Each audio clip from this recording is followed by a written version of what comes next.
Барлығыңызға сәлем. Бүгін пеште тауық етін бүтіндей пісіруді көрсетемін. Мендегі тауық етінің салмағы 2,8, 3 килограммдай өте үлкен ірі.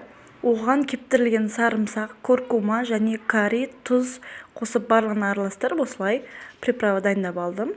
Және майонез. Майонез өте қою болғандықтан оның үстіне су құйып приправамен бірге араластырдым. 2 ас қасық су жеткілікті. Енді біркелкі болған массамызды тауық етінің барлық жағына жағып шығамыз. Ыңғайлы болу үшін үлкен ыдысқа осылай салып алдым. Қолымызбен ішіне сыртына жағып шығамыз.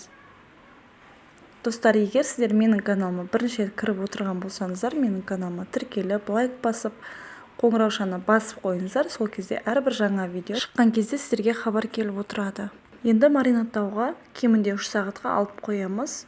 3 сағаттан кейін мен пешке арналған арнайы осындай пакеттерді пайдаландым. Өйткені айтып өткендей тым үлкен мендегі тауық еті. Сол үшін ішінің барлығының пісіп шығуына сенімді болу үшін осындай пакет пайдаландым. Егер сіздерде тауық еті кішкентай және тауықтың балапан еті болатын болса, бұл пакетті пайдалану міндетті емес. Және қасына картошканы турап салдым. Сәбіз салуға да болады. Жақсылап жіппен байлап 160 градуста, менде әсел пеш сияқты кішкене пеш, сол пеште 1 сағат 20 минут аралығында асықпай пісіріп алдым. Осындай пешке арналған пакетте пісіретін болсаңыздар, бұл пакетті тесудің қажеті жоқ.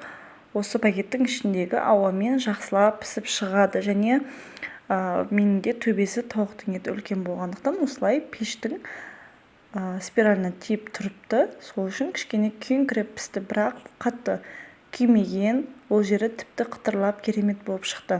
Піскенін байқау үшін осылай аяғын бөліп көреміз. Сол кезде ішінде соғы аппақ болып шығып, яғни қызыл емес, еті жұмсақ болып тұрады. Қараңыздар, қаншама сок бөліп шығарды тауық еті, және картошкамыз да қызарып пісіп шықты.